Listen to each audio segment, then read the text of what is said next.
अभी हाल ही में सोमवार को हमें क्या देखने को मिला कि बिहार के चीफ मिनिस्टर नीतीश कुमार कुछ अन्य नेताओं के साथ प्राइम मिनिस्टर नरेंद्र मोदी से मिले और उस मुलाकात में उन्होंने कहा कि भाई जातीय जनगणना होनी चाहिए। इसी संबंध में इस एडिटोरियल में हम बात करेंगे कास्ट काउंट्स। देखो, काउंट का मतलब होता है कि भाई यह चीज़ महत्व रखती है ना। कास्ट काउंट है ना, तो यहाँ पे लिखा है कि भाई जाति जो है उसकी गिनती करना है ना, वह महत्व रखती है। A vision for a just India. Just India का मतलब होता है न्यायपूर्ण इंडिया, जिसमें सभी को एक तरीके से किसी के साथ पक्षपात ना हो, ऐसा इंडिया है ना। उसका विज़न, उसकी परिकल्पना, a vision for a just India and not partition political gains. Partition का मतलब होता है पक्षपातपूर्ण, पॉलिटिकल गेन्स का मतलब है राजनीतिक लाभ। शुड इंस्पायर, इंस्पायर का मतलब है यहाँ पे प्रेरित करना। अ फ्रेश सेंसस, सेंसस का मतलब है जनगणना। तो एडिटोरियल कहता है कि जनगणना होनी चाहिए, लेकिन उस जनगणना के पीछे जो है प्रेरणा होनी चाहिए। वो क्या होनी चाहिए? वो होनी चाहिए, प्रेरणा जो होनी चाहिए वो होनी चाहिए कि भाई हम एक जस्ट इंडिया का निर्माण करें, एक न्यायपूर्ण भारत का निर्माण करें। न कि ये प्रेरणा होनी चाहिए कि राजनीति से प्रेरित पक्षपातपूर्ण जो है काम किया जाए। ऐसा नहीं होना चाहिए कि भाई आप जो है अपने पॉलिटिकल फ़ायदे के लिए जो है पक्षपातपूर्ण तरीके से जो है इस जनगणना का सहारा लो। द क्लेमोर, क्लेमोर का मतलब होता है शोर शराबा, हो हल्ला। For a fresh caste census is getting louder in the country. तो एडिटोरियल कहता है कि भाई एक पुनः से है ना फ्रेश तरीके से जातीय जनगणना की जानी चाहिए। इस बात का जो शोर शराबा है इज गेटिंग लाउडर है ना, ये लगातार शोर शराबा तेज होता जा रहा है। यानी कि कई क्षेत्रों में हम देखते हैं, कई समाज के कई हिस्सों से जो है ये बात उठ रही है कि भाई जो है कास्ट सेंसस होनी चाहिए। Bihar chief minister Nitish Kumar led a delegation. Led का मतलब है यहाँ पे उन्होंने प्रतिनिधित्व किया। अ डेलीगेशन का मतलब है एक तरीके से एक टीम है ना। A delegation of 10 political parties of the state to meet prime minister Narendra Modi on Monday. तो सोमवार को बिहार के चीफ मिनिस्टर नीतीश कुमार ने प्रतिनिधित्व किया है ना, और उन्होंने जो 10 अन्य पॉलिटिकल पार्टीज थी है ना, उनके प्रतिनिधियों के साथ वे गए और प्राइम मिनिस्टर नरेंद्र मोदी से मुलाकात की सोमवार को। No political party in the country has publicly opposed the demand as yet. As yet का मतलब है अब तक, कि किसी भी राजनीतिक पार्टी ने, पूरे देश में किसी भी राजनीतिक पार्टी ने सार्वजनिक रूप से पब्लिकली जो है इस डिमांड का विरोध नहीं किया है। And most have supported the call. और अधिकांश जो पार्टियां हैं उन्होंने एक तरीके से इस बात का समर्थन किया है ना। कॉल का मतलब है कि ये जो मांग उठी है, इस मांग का अधिकांश पार्टियों ने समर्थन किया है कि हाँ भाई ठीक है, जातीय जनगणना होनी चाहिए। Mister Modi listen to the delegation but did not open his mind on the topic. Mister Modi ने, ये जो दल था है ना, पूरा की पूरा ये जो दल नीतीश कुमार की अध्यक्षता में प्राइम मिनिस्टर नरेंद्र मोदी से मिला, इस दल को पूरी तरीके से सुना मिस्टर मोदी ने। But didn't open his mind, लेकिन मिस्टर मोदी ने अपने माइंड को नहीं खोला इस विषय के ऊपर, यानी कि इस विषय के ऊपर उन्होंने अपने विचार व्यक्त नहीं किए। प्रेडिक्टेबली, प्रेडिक्ट करने का मतलब होता है किसी के बारे में कुछ कहना है ना, भविष्य के बारे में कुछ कहना। प्रेडिक्टेबली का मतलब है कि भाई एक संभवतया हम ये कह सकते हैं है ना, हम ये अनुमान कर सकते हैं भविष्य के संबंध में। There will be more political mobilization on the issue. Mobilization का मतलब होता है एकत्रीकरण करना है ना, जुटाना, जैसे लोगों की भीड़ को जुटाओ आप है ना। There will be more political mobilization on the issue, कि इस बात को प्रेडिक्ट किया जा सकता है कि ये जो इशू है, ये जो मुद्दा है, इस बात को लेकर अभी और ज़्यादा आप कह सकते हो कि राजनीतिक जुटाव देखने को मिलेगा है ना, काफ़ी ज़्यादा। The Bharatiya Janata party has the advantage of being in the saddle. देखो, सैडल क्या होता है? एक तरीके से वो जो घोड़े के ऊपर आप बैठते हो ना, तो वो सैडल होती है, उसके ऊपर घोड़े के ऊपर जो होती है। बीइंग इन द सैडल का मतलब होता है होना। कहाँ पे होना? बीइंग इन द सैडल का मतलब है ऐसी स्थिति में होना जहाँ से आप चीज़ों को कंट्रोल कर सको, है ना। एक तरीके से आप चीज़ों मतलब आप कह सकते हो कि कंट्रोल करने की सिचुएशन में होना, या फिर किसी चीज़ के प्रति रेस्पॉन्सिबल होने की सिचुएशन में होना। तो भारतीय जनता पार्टी के पास इस बात का एडवांटेज है, इस बात का फ़ायदा है कि भारतीय जनता पार्टी जो है वह कंट्रोल में है। है ना, यानी कि वह कंट्रोल करती है चीज़ों को। एंड कुड टाइम, टाइम का मतलब है एक तरीके से शेड्यूल निर्धारित करना, है ना, तय करना, अरेंजमेंट निर्धारित करना, है ना, ये टाइम जो है ना यहाँ पे वर्ब के रूप में इस्तेमाल हुआ है। And could time and announcement best suited, suited का मतलब है जो अप्रोप्रिएट हो, जो उपयुक्त हो फॉर इटसेल्फ। तो कुल मिला के भारतीय जनता पार्टी जो है कंट्रोल करने की स्थिति में है ना, ये भारतीय जनता पार्टी को फ़ायदा है। और जाति जनगणना कब करनी है, कैसे करनी है ना, इसका अनाउंसमेंट जो है वह इस हिसाब से कर सकती है जो कि भारतीय जनता पार्टी के अनुकूल हो, है ना, उस समय को चुन सकती है। The last time India's population was enumerated, देखो एन्यूमरेट का मतलब होता है काउंटिंग करना, गणना करना, on the basis of caste was in 1931, कि लास्ट टाइम है ना, पिछली बार मतलब कब, पिछली बार भारत की जनसंख्या की गणना जाति के आधार पर की गई थी, कब, 1931 में। When it was under colonial rule, जब भारत जो था वह आप कह सकते हो कि कॉलोनियल रूल, है ना, एक तरीके से आप कह सकते हो कि ये अंग्रेजों के कंट्रोल में था, है ना, एक तरीके से उपनिवेशवादी टाइम की बात है ये, है ना।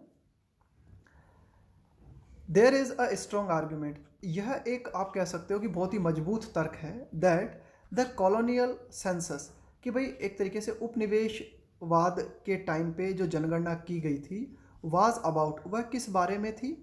क्रिएटिंग एंड री इन्फोर्स, री इन्फोर्स का मतलब होता है और मजबूती से लागू करना किसी चीज़ को, है ना, creating and reinforcing caste and religious categories in India. तो देखो एक आर्ग्यूमेंट ये दिया जाता है कि भाई ये जो एक तरीके से कॉलोनियल टाइम था, है ना, यानी कि 1931 के दौरान जो जनगणना की गई थी, वो जनगणना किस बारे में थी, वह जनगणना इस बारे में थी कि ज़्यादा से ज़्यादा लोगों में कास्ट और रिलीजन के आधार पे लोगों में जो है लोगों को बांटना और इस चीज़ को मजबूती से लागू करना, रादर देन के बजाय recording them in a benign manner, benign का मतलब है बहुत ही उदार तरीके से कुछ काम करते हो ना, बेनाइन मैनर, है ना, बहुत ही उदार तरीके से, कि भाई उस जनगणना का उद्देश्य ये नहीं था कि बहुत ही न्यायपूर्ण तरीके से, बहुत ही उदारतापूर्ण तरीके से सभी जो जातियां हैं उनका रिकॉर्ड तैयार करना, नहीं, उसका उसके बारे में ये आर्गुमेंट दिया जाता है कि वो जनगणना इसलिए की गई थी ताकि लोगों को जाति और धर्म के आधार पर बांटा जा सके।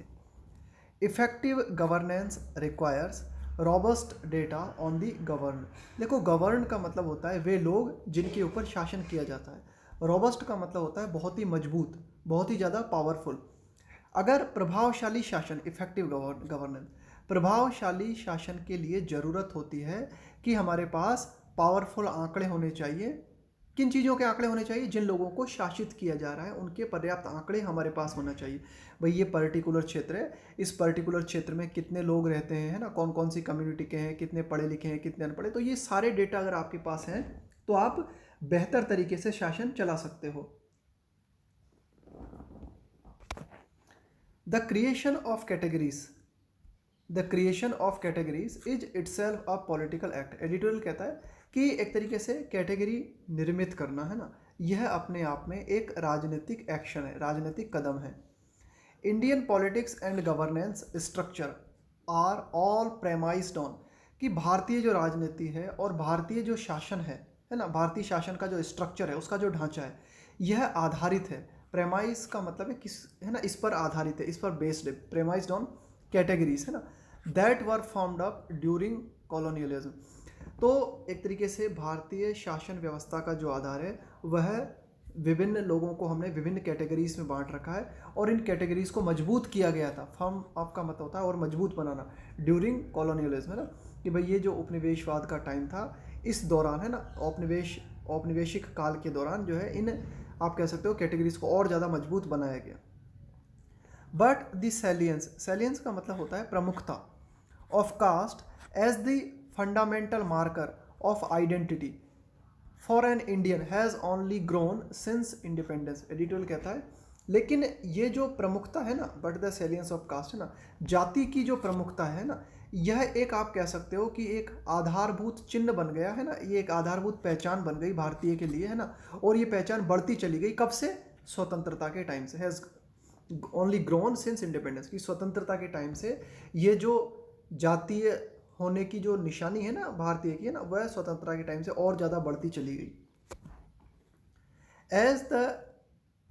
As the democratization of society deepens. Democratization का मतलब होता है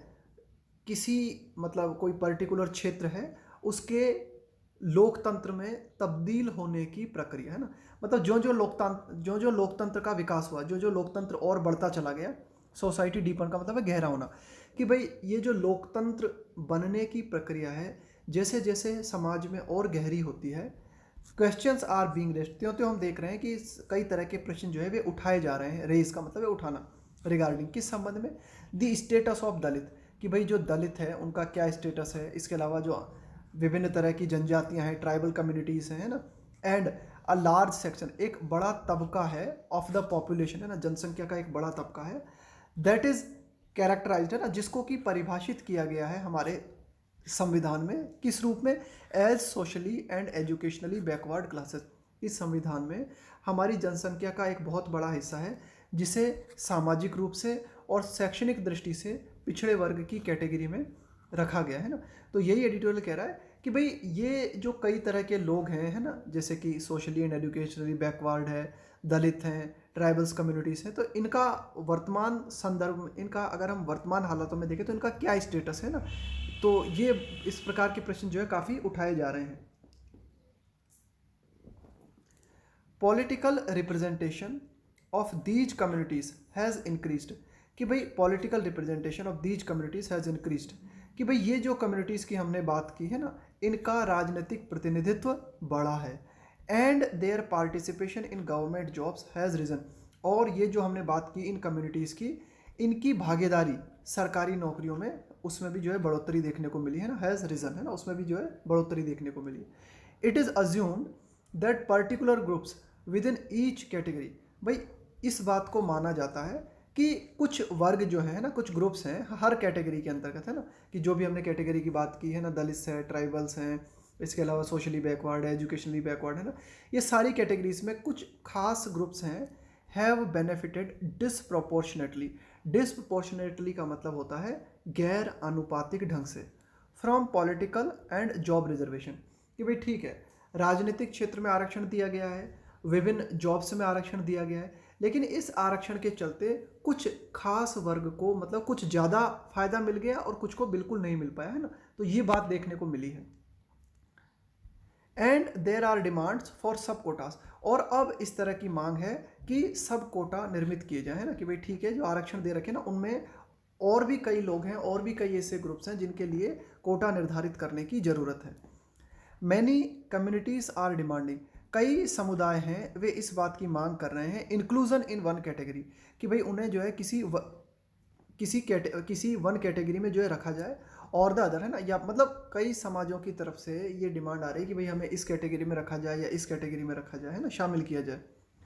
सम communities are feeling short change, देखो जब आप शॉर्ट चेंज फील करते हो ना, इसका मतलब है आप महसूस करते हो कि भाई आपको अनफेयरली ट्रीट किया गया है, आपको उतना नहीं दिया गया जितना आप डिज़र्व करते हो। तो कई ऐसी कम्युनिटीज़ हैं, कई ऐसे समुदाय हैं जो कि शॉर्ट चेंज महसूस कर रहे हैं by the affirmative action steps of the state, कि भाई जो भी सकारात्मक कदम राज्य की तरफ से उठाए गए हैं, है ना, उन कदमों के बावजूद कई कम्युनिटीज़ जो है वो महसूस करती हैं कि साहब हमारे साथ जो है ठीक बर्ताव नहीं हुआ, हमें उतना नहीं मिला जितना हम डिज़र्व करते हैं। With the role of the government as a big employer diminishing, diminishing का मतलब है कम होता जा रहा है, एम्प्लॉयर का मतलब है नियुक्ति देने वाला, रोजगार देने वाला, कि भाई सरकार की जो भूमिका है ना, भाई सरकार की मतलब अभी तक सरकार की काफ़ी अहम भूमिका थी, भाई निजी क्षेत्र के न आने से पहले सरकार की ही भूमिका थी जॉब देने में ना, सरकारी नौकरियां ही होती थी। लेकिन यह एडिटोरियल कहता है कि भाई नौकरी देने के मामले में सरकार की जो भूमिका है वो लगातार कम होती जा रही है। देयर इज़ अ डिमांड, तो इस तरह की एक डिमांड जो है सामने आ रही है for affirmative action in the private sector, कि निजी क्षेत्र में कुछ सकारात्मक एक्शन लिया जाए। भाई निजी क्षेत्र है वहाँ तो किसी तरह का आरक्षण है नहीं, है ना, निजी कंपनी जो है, तो वहाँ पर भी जो है एक तरीके से क्या किया जाए, कुछ एक्शन सरकार के द्वारा लिए जाएं ताकि एक तरीके से जो पिछड़े हुए लोग हैं उनको फ़ायदा हो सके।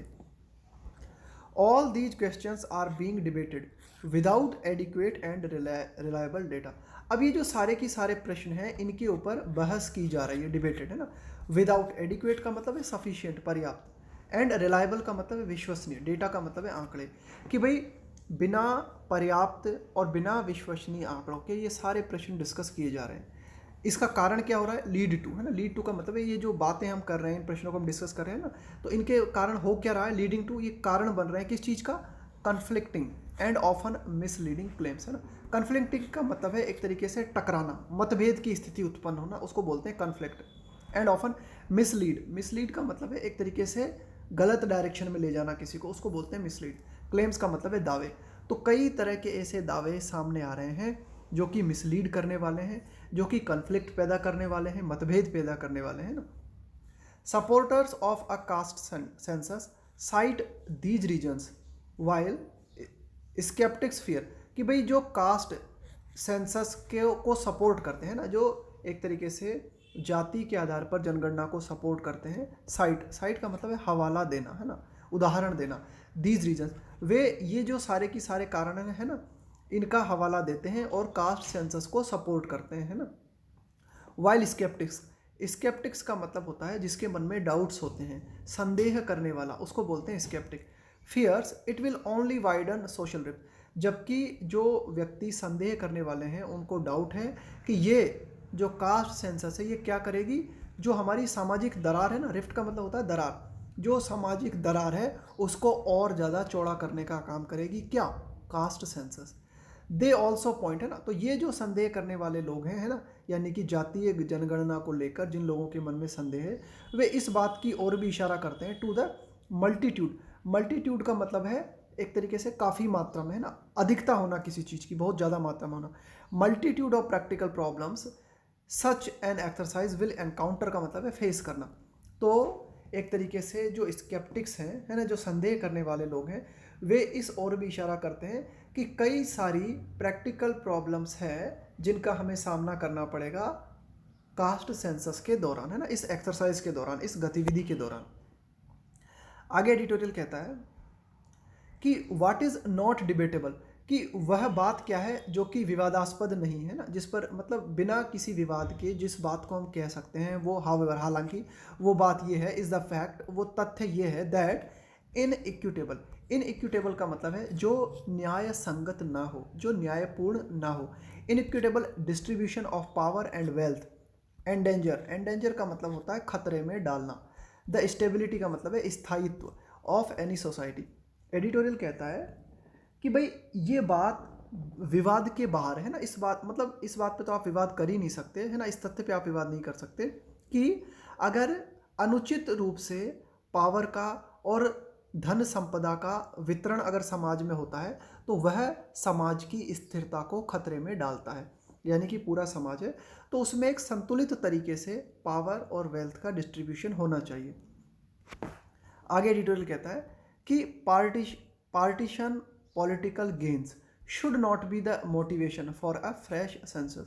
पक्षपातपूर्ण राजनीतिक फायदा, है ना, पार्टीशन पॉलिटिकल गेन्स का मतलब है पक्षपातपूर्ण राजनीतिक फायदा। भाई देखो ठीक है, जाति जनगणना की बात सामने आई है, तो ऐसा ना हो कि राजनेता जो है वोट के लिए जो है पक्षपातपूर्ण तरीके से इस गतिविधि को अंजाम दें। तो ये एडिटोरियल कहता है कि पक्षपातपूर्ण राजनीतिक फायदा जो है वह कारण नहीं होना चाहिए, should not be the motivation, वह प्रेरणा नहीं होनी चाहिए फॉर अ फ्रेश सेंसस, कि भाई ठीक है जाति आप जनगणना करना चाहते हो लेकिन उस जाति जनगणना के पीछे जो आपका मोटिवेशन है, जो आपकी प्रेरणा है, वह पक्षपातपूर्ण राजनीतिक फायदा नहीं होना चाहिए। रिन्यूड का मतलब है पुनः किसी चीज़ को नया करना, विजन का मतलब है आपका आगे के लिए परिकल्पना, है ना, फ्यूचर के लिए आपकी परिकल्पना। फॉर अ जस्ट, जस्ट का मतलब है न्यायपूर्ण, and united India where, editorial क्या कहता है कि भाई एक ऐसा इंडिया है ना जो कि एकजुट हो, न्यायपूर्ण हो, है ना, ऐसा विजन हमारे पास होना चाहिए। वेयर, जहाँ पर कि ऑल डिवाइड्स आर रिड्यूस्ड, कि भाई जहाँ पर विभिन्न समाजों में, विभिन्न लोगों में जो भी डिवाइड्स है ना, जो भी खाइयाँ हैं उनको कम किया जाए, आर रिड्यूस्ड, मस्ट गाइड, ये हमारी प्रेरणा होनी चाहिए ना, गाइड का मतलब है इस चीज़ से हमें प्रेरणा मिलनी चाहिए, the must guide the discussion on a caste census, कि भाई कास्ट सेंसस जाति जनगणना को लेकर जो भी डिस्कशन चल रहे हैं उनका आधार क्या होना चाहिए, उनका मोटिवेशन क्या होना चाहिए, उनका मोटिवेशन होना चाहिए कि जितने भी भारत में एक तरीके से डिवाइड करने वाली बातें हैं उनमें कमी आए और एक न्यायपूर्ण और यूनाइटेड इंडिया निर्मित हो।